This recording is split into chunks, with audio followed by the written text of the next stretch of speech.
Good morning, and thank you all for being here today for the international launch of the Global Innovation Index 2014.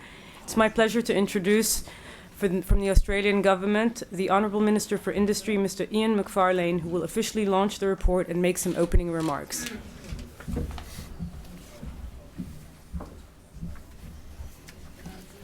Well, thank you very much, and can I first express my deepest sympathies for the relations and friends of the passengers and crew of the Malaysian airliner MH17.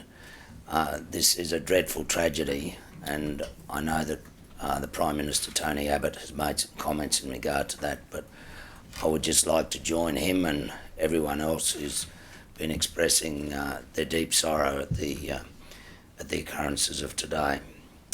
Can I acknowledge Dr. Francis Gurry, Director General of the World Intellectual Property Organisation, and I've had the privilege of having a short discussion with him this morning, one which I hope to extend over time. Also Dr. Bruno, Lanvin, Executive Director, European Institute of Business Administration, and Samar Shamoun, Head of Media and Events, World Intellectual Property Organisation.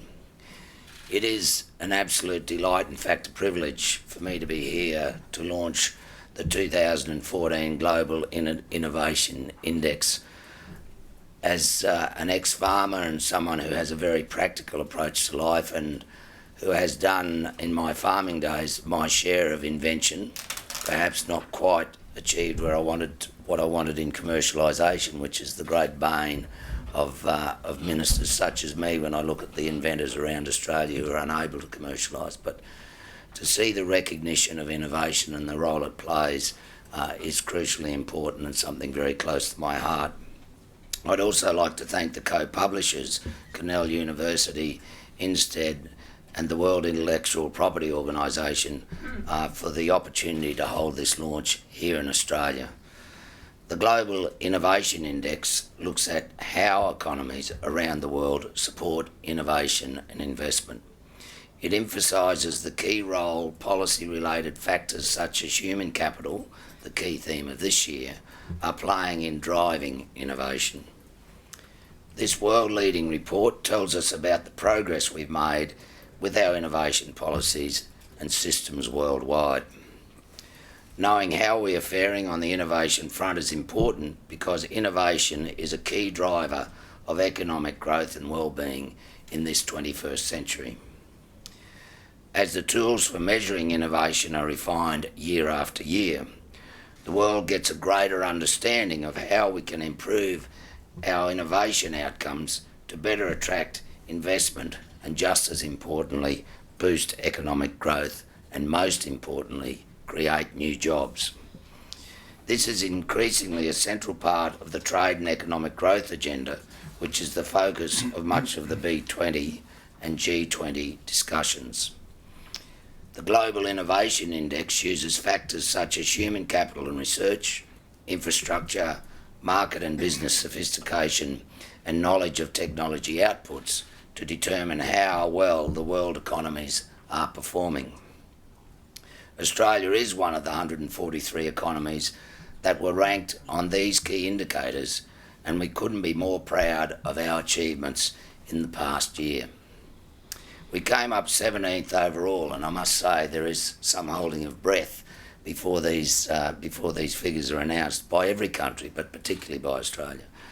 So we did come up 17th overall, up 2 positions on our 19th ranking last year, and first in the world for trade and competition. And I think that relates to the general attitude of this government, particularly where we are driving very hard in this area of trade. And I congratulate the Minister for Trade and Investment, Andrew Robb, for his achievement on 2 free trade agreements in the short space of 9 months.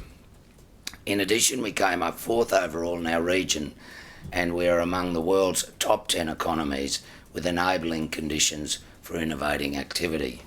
And this, again, conveys the determination of this government, and a theme that I'm sure Joe Hockey, the Treasurer who was just here, conveyed to you in the fact that we are very much open for business in Australia.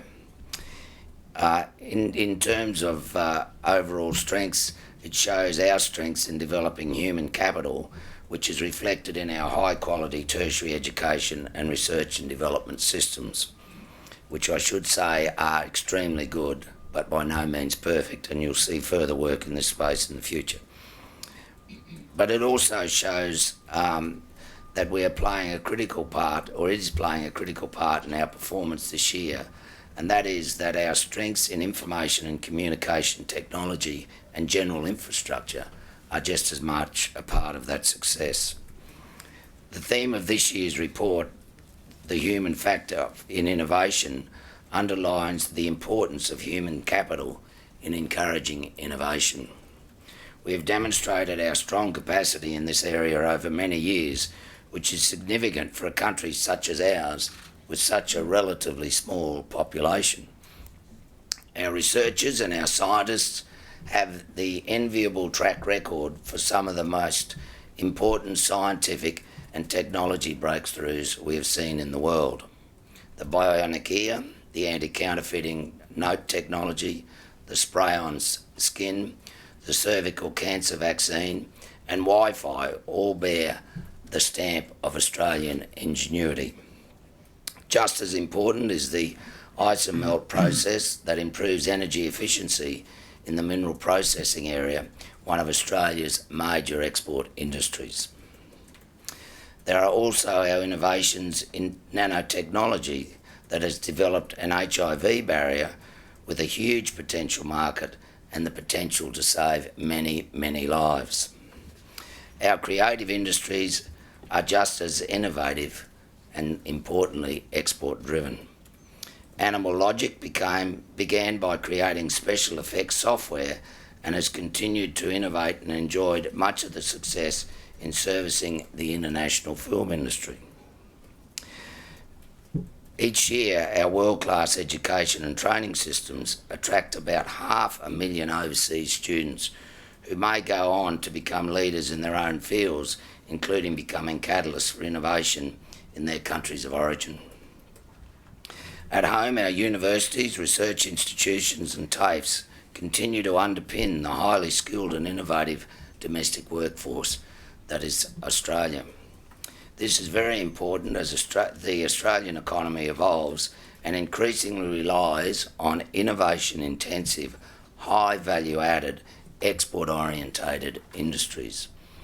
This economic shift requires us more than ever before, and particularly now, to draw on the strengths of our skilled workforce and research know-how to boost innovation and competitiveness and support our economic prosperity, and as I've already said, create those high-value, high-skilled jobs.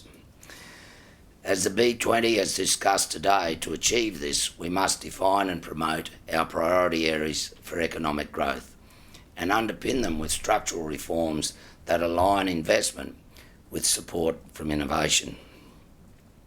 As we're doing this, the Prime Minister's task force has developed a national industry investment and competitiveness agenda, which will be released shortly, which will focus on ways to build on Australia's strengths, create jobs, and exploit our competitive advantages. Australian businesses that innovate are 3 times more likely to export and 18 times more likely to increase the number of export markets targeted than those companies who do not innovate. Many Australian firms are already leading the way, delivering innovative solutions in the areas as diverse as energy and water saving, mining technology, manufacturing operations, and radio communications. But as the 2014 index has shown, there are challenges to overcome, and we need to do more to improve the output side of our innovation activities. That's why the Australian government is keen not only to create an enabling environment for individual ingenuity to flourish, but also to strengthen connections between science, research, and industry. In our recent budget, we've announced the investment of $484 million in a new Entrepreneurs Infrastructure program to help turn our people's ingenuity and good ideas into great market outcomes. This funding will give access to researchers and innovators to re-engineer business operations, products, ideas and services, providing a springboard for the next wave of entrepreneurship and new age industries. Our continued success as a nation depends on how we can translate our research and innovative thinking into practical, day-to-day life applications that the people of Australia, and more importantly, the people overseas, want and want to pay for. It doesn't matter whether these applications are related to a new method, a new idea, a new product, a better process, or a solution to a problem. These are the things that will make Australia internationally competitive. We have to make the most of the opportunities arising from the Asian economic ascendancy and our free trade arrangements with countries in our region. To do so, Australian exporters will have to differentiate our goods and our services on the basis of innovation. In conclusion, can I say that I'm confident that we are well placed to seize on these emerging opportunities so close to our doorstep. We have demonstrated our capacity to innovate, and we continue to be an open nation with a strong appetite for new ideas. We have a world-class education, training, science and research institutional system. And we've got a well-functioning intellectual property system that encourages and, most importantly, protects innovators' intellectual property rights, enabling them to derive that all-important economic benefit from their investment. Australia is an investment destination offering a highly skilled workforce that is adept at applying technology in our fields of expertise. More than many other nations, we understand that efforts to increase prosperity depend enormously on innovation, and our efforts have been proven in this year's report card on world innovation. Reports like the Global Innovation Index provide direction on how we can boost our innovative outcomes, giving us a deeper understanding of the many factors that drive innovation. I'd like to congratulate the publishers, their knowledge partners and the advisory board on their collective effort in bringing this year's edition to fruition. And on that note, I officially launch the 2014 Global Innovation Index. Thank you.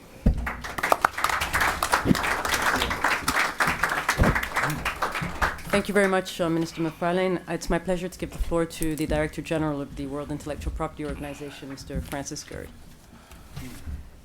Thank you very much, Sam. Minister Macfarlane, ladies and gentlemen, a very good morning to you all. May I at the outset join Minister Macfarlane in expressing on behalf of myself personally and on behalf of the World Intellectual Property Organization our deepest condolences to those who have lost loved ones in this tragic event that has occurred for Malaysian Airlines. All of our thoughts are with you. Let me also thank you, Minister, and through you the Australian Government, and in particular IP Australia, for all of your support and assistance for the 2014 launch of the Global Innovation Index here in Sydney. It contains a great deal of material, of course, the GII. The Minister has just spoken to Australia, the particular situation of Australia. Bruno Lanvin, who follows me, will give you the results of the GII for 2014. I would just like to say a few words, if I may, on the importance of innovation and why we have the GII to measure innovation capacity around the world. So let me start with the obvious. I believe that innovation is the key to economic success. It's central to economic success. First, because we now find that 27% of global economic output comes from the knowledge-intensive and technology-intensive industries. That's the figure for 2012 from the National Science Foundation. There is an enormous input of investment in knowledge creation, about $1.6 trillion United States dollars around the world every year, and innovation is the desired output of that investment, that enormous investment, and it's the key to competitiveness in the knowledge and technology-intensive industries. Beyond those industries, I believe that innovation is also of the utmost importance for productivity increases, for the development of new products and new opportunities for the markets, for it is the source of new and better jobs, it's a source of competitive advantage especially. And beyond economics, of course, innovation is also the means in which we achieve improvements in our quality of life, and the means by which we address the major challenges that are facing society. Technology is the answer ultimately to our challenges in food security, where the world is going to have to improve agricultural productivity by about 70% to feed a population of 9 or 10 billion by the year 2050, in the area of health, pandemics, epidemics, and in the area of climate change, for example. If we do things in exactly the same way as we do them now, then we will make no impact on any of these challenges. It is only by doing new things, thus innovation, that we will have an impact. I think there's widespread recognition of that role of innovation, its importance to economic success, its importance to addressing social challenges, widespread innovation. The Wall Street Journal, for example, ran an article last year in which it reviewed all of the quarterly and annual reportings to the Securities and Exchange Commission in the US, and it found that the word innovation had been mentioned 36,000 times in all of those reportings. So widespread recognition, and that in turn I think leads to something which would be my main message to you this morning, namely that innovation is the basis, increasingly the basis of competition in the global economy. That is where competition is focused. And since intellectual property seeks to protect the competitive advantage that is secured by innovation, we also see that intellectual property is becoming the battleground for competition, and this explains, for example, the patent smartphone wars. But going back to the point about competition, I would say that what we are seeing in particular is competition for between governments for hosting hospitable regulatory regimes for encouraging and being home to innovation structures. That's true, of course, of the world's largest economies. The United States and Japan are innovation-driven economies. China is on a journey from made in China to created in China, and innovation is a central part of that journey. But it's also true, I think, for the rest of the world, the developing world in particular, which all have strategies that are geared towards value addition. We see the competition not just in terms of this regulatory competition, but we see it in respect of the attraction of human capital and human resources.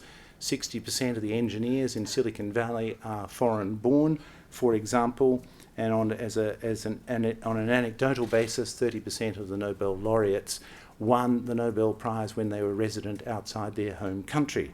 So there is competition, I would say, in respect of every element of the innovation ecosystem, which is recognition of its centrality to economic success and economic performance. This importance of innovation and its focus and the focus on competition on innovation underlies, I think, the importance of the Global Innovation Index. It's a comprehensive map of the capacity of countries to innovate and thus to compete on the world stage. It's designed as a tool for policymakers to identify where country is performing well and where its performance is less than adequate.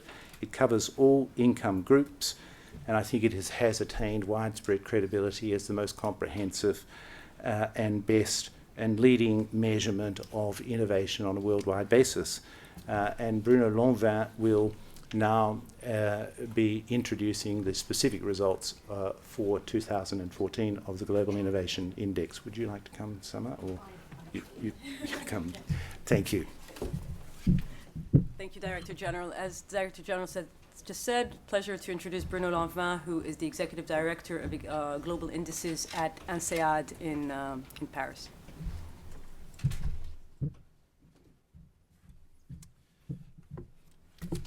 Thank you, Samara. Mr. Minister, Mr. Director General. I have about 7 minutes to give you the gist of something which is that thick. So it's going to be a very quick summary. You have the press release in front of you. So I will stick to very basic elements about the report. One thing first worth noticing is that this is the 7th time we actually published the report. It's worth keeping in mind that most of the composite indices we know have a life expectancy which is below 3 years. So we see many of these indices, very few reach the respectable age that GII has now reached, which has made it, as mentioned before, one of the milestones in the field of measuring innovation performance. The fact that we are meeting today on the eve of the B20 meeting is a further recognition that indeed, when we talk about innovation, we talk about growth, we talk about prosperity, we talk about the global vision of what creates value. It is clear that innovation is becoming of paramount importance, of course, for the emerging big economies of this world, with dynamic demographies that we see in Asia Pacific in particular, but also in Africa and Latin America. But it is equally important for those mature economies who have to face other kinds of challenges, one of them being that their traditional areas of comparative advantages have been moving elsewhere, and they are often facing the challenge of aging population. So for these different reasons, everybody is giving priority to innovation as a source of growth, prosperity, competitiveness, and employment creation. What is GII? This has been mentioned. It is a thick book. It comes out annually, but it is not an academic report. It is not a book to be put on the shelf for further or future reference. It tries to be a tool for action. So we try to be as close as possible to the concerns of policymakers, but also of business leaders, investors, those who are actually practicing innovation on a daily basis. And the approach we have taken for that is a holistic vision of innovation. Clearly, among the 81 variables used in these complex models, they are the usual suspects. We track the number of patents, licenses, we track investment made in R&D, but we also look at the overall business climate, how easy it is to create a new business, to be an innovator in a particular country. We try to track how easy it is for younger people to show creativity, to translate their creativity and to turn it into innovation. So all those items are not as easy to measure as one might think. Some of them are defined as unmeasurable. We try to work around them through proxies, through indirect measures of how various countries are performing in these respective areas. So it's a very complex, holistic vision of innovation that we try to pursue. It is also a multi-stakeholder effort, and you see that from the banners on this wall. It's not, as I mentioned, something which is led by academia, although we are very proud, both from Cornell University and from INSEAD, to be part of this effort. The private sector is called to the fore to support our efforts, and this way we have Huawei and Du from Abu Dhabi who are supporting the effort, and we'll have other private companies involved in the future. And as you can imagine, when private companies decide to support this kind of efforts, they want it to be useful. They would not be content with some kind of abstract report. So it has to say something to the people who take action and invest their resources in the area of innovation. So that's for the background of what we try to do and how we try to do it. Now, what are the main results of this year's report, and you have the summary in the press release. But I will highlight 5 elements for this year's GII. The first one, of course, what attracts media attention is the rankings. And whether you look at the top 10 or the top 20, you see a very high degree of stability. Okay, so that's both reassuring and worrying. It is reassuring for those like Australia who are part of the top 20. They are there, they're firmly there, they've been there for a number of years. We see a number of switches among these top 10 or top 20. For instance, the progression of the United Kingdom is quite remarkable, reaching second place this year. But overall, there's a high degree of stability at the top. And why is that worrisome? Well, it's worrisome for whoever is not in the top 20, basically, because we see a divide which seems to be stronger and stronger every year, or at least it's not reducing as fast as we were hoping it might reduce. Of course, China continues to make headways and being in that group for the first time this year. But we see the majority of developing countries remaining behind the median of the countries, the 143 countries we cover. What are the reasons for that? The report highlights a few. One of them has to do with the theme of this year's report, which is the human factor.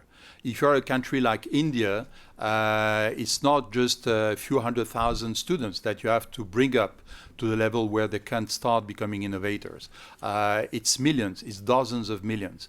So just the sheer quantity, the size of the challenges to be faced in that area explains why this divide remains so visible. Yet, and this is the third message, there are good news. I mentioned China already.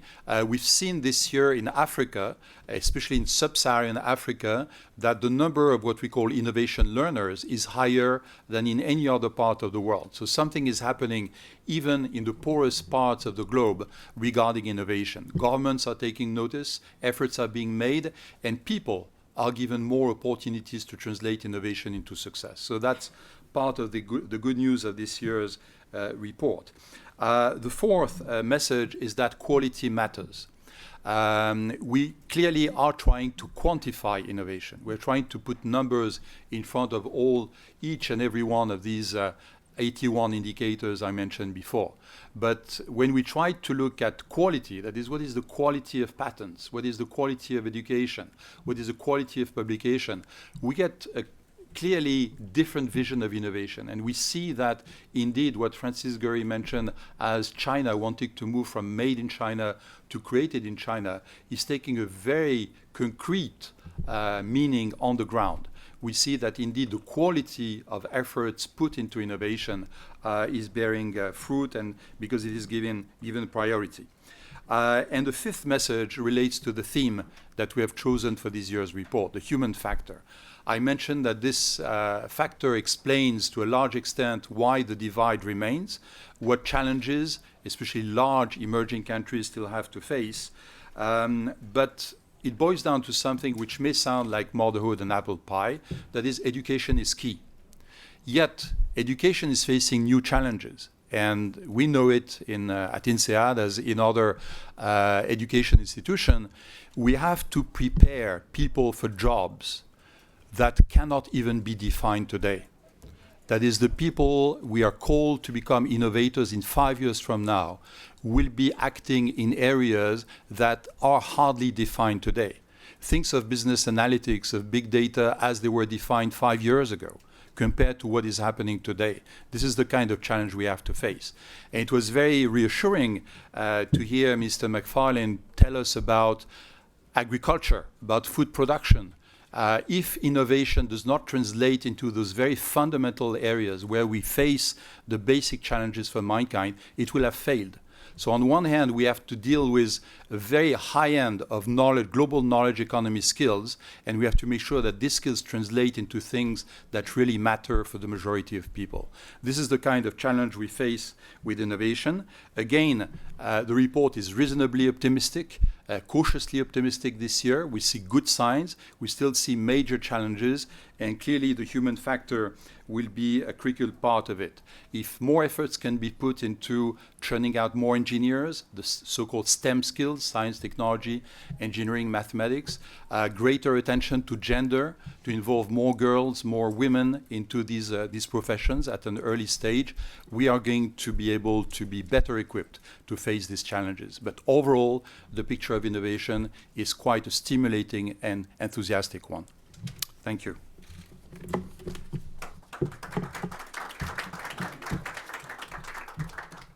Thank you, Mr. Lanvin. I'd like to open the floor for your questions. If we can direct questions to Minister Macfarlane in the beginning, as I understand he has to leave shortly for another commitment.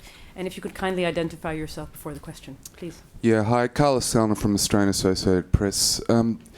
Innovation often, as we've seen, leads to things like car manufacturers introducing systems that result in the loss of jobs. So I'm interested to ask you, does innovation have to lead to the result, lead to the loss of jobs, or can it create jobs? Well, in terms of Australia, one of the challenges we have is transitioning an industry such as the auto industry, which has become a global industry, far more global than virtually any other completed component industry. Transitioning an industry which its workers, more particularly its workers, that from an industry that's no longer competitive in Australia to an industry that offers opportunities for Australians. So let me quantify that. If we look at the world trade in componentry, that is products that are then added to a completed product, in the 90s it represented 25% of world trade. It now represents 50% of world trade, and it will rise to 60% in the next 10 to 15 years. What that says for Australia is that our opportunity to use our innovative strengths is in fact developing componentry for motor vehicles all over the world, not just those built here. Now, Bishop Industries in Australia, unbeknown to most Australians, actually developed the electronic power steering systems that were used literally all over the world. We need to build on those sorts of successes. Now, as time's evolved, that industry's been disaggregated, or that company's been disaggregated, but it shows that we can do it, and it shows that in fact we did it so well that other countries bought the technology, and the company that part of the company is now internationally based. So our challenge as we go forward is to use our innovative skills, to use the ability to develop world unique products that can be incorporated or solve someone else's problems. Now, just briefly, but two other situations. Obviously, in terms of the Boeing 787, we've used our expertise in fibre composites to build the trailing edges of that aeroplane, which is built all over the world, built but not assembled, only assembled in Seattle. Secondly, that in terms of the Joint Strike Fighter, even a company as enormous as Lockheed Martin presented Australian companies with problems they couldn't solve, and we solved them, or those companies solved them, and are now an integral part of that development. And they, in that process, allowed a company that had been entirely in auto production, Morand Industries, to now not be in auto production at all. Morand Industries now make the trailer that removes the engine from the Joint Strike Fighter, but more importantly, makes the trailing, the vertical wing sets, or the tailplanes as we'd call them, for the Joint Strike Fighter. That's the evolution we have to drive in Australia. Thank you. I'll come back to Hi there. Petra Wilton, Communications Day. Question for any of the panellists. In terms of innovation inputs, what's the weighting, what's the importance of national broadband infrastructure for innovation?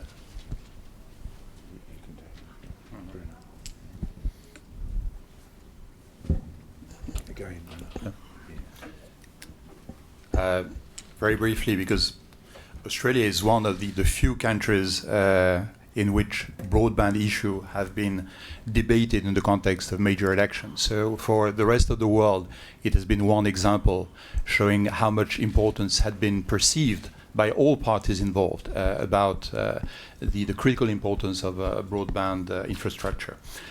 And I'm speaking here not just as a co-editor of the report, but as a member of the Broadband Commission for Development. So I have a slightly biased point of view by saying that broadband is critically important. But it boils down to something very simple, which Francis Gurry mentioned already before. One of the key reasons why we look so much at innovation is that we are moving to becoming a global knowledge economy. If you talk knowledge, you talk about how you can combine knowledge globally in terms of creating innovation on a cooperative basis. And broadband is critically important in that area, especially in a country with the geography of Australia, when you have to combine the potentials of various universities, businesses across such a wide territory. You want to be able to do it in real time. And it has been calculated by the World Bank that an increase in broadband infrastructure has a direct implication on GDP growth. And this is not, the study is already a few years old, but it has not been contradicted yet. So we have many reasons to believe that indeed investing in broadband is contributing to performance in innovation. And can I just add as a quick addendum that the political debate in Australia hasn't been about connecting business to business with fibre. Everyone accepts that. There is a side argument about how much business should pay for that, but that has not been the political argument. The political argument has been whether or not we have to give individual households in every street access to 100 megabits per second, and whether or not that's an overkill, whether or not they can survive on 40 megabits or 50 megabits and only get time to boil the water, not make the cup of coffee before the movie's downloaded. I'm going to take one more question. Legally, of course. I'm a great fan of Apple TV. Everything that comes into my house is legal. Thank you. Thank you. If we can allow 2 minutes for the minister. You guys stay on. I'll just... Can I come back to the Yes, one please question? do. Indeed. So if I may just... Innovation and jobs. Yeah, if I may add a footnote to your question about employment. You know, I think the major challenge that we're going to have in this instance in the future is robotics. You know, we've been through the decade of the 90s and the decade of the 2000s in which many of the developed countries have seen the loss of jobs in the low technology areas go to low-cost labour markets. And in a sense, the competitive answer to that is the development of robotics, where the labour input will be much reduced, and robotics technology is making extraordinary strides. And you've all probably seen large factories in which there are 2 human beings, and they're in the control room, and the rest is robotics. This, I think, is going to present a major challenge in terms of the reorientation of the workforce in the future. And I think we can expect, Eric Schmidt's next book to be addressing this, as well as, of course, a book like The Third Industrial State. This is the Third Machine Age. If I may, on the same question, because it's a very rich one. Clearly, we're talking about a combination of job creation and job destruction. It's job substitution. That is just to take one concrete example. After the collapse of the Berlin Wall, a number of industries from Western Europe have been turning to Eastern Europe as places where they could grow. Labor costs were lower, etc. So a large part of the automobile industry started shifting their manufacturing capacities to the eastern part of Europe. Volkswagen, for instance, invested heavily in Slovakia and started to develop a number of high-end models that were assembled there. The attitude of the Slovak government was quite remarkable at the time, because they realized that if they had benefited from that movement, they would undoubtedly, they should be ready to suffer from it if it were to move further east. So they prepared for that. And this happened.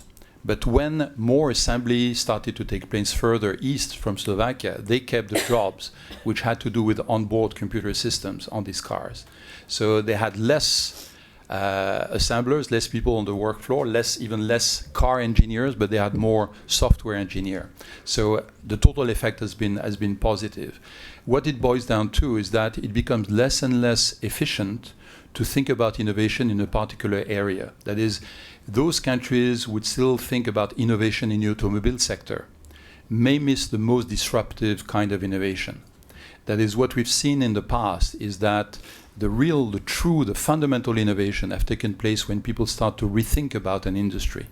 Is to say, it's not about motor cars, it's about transportation. It's about transportation system. How do you take people and objects from point A to point B?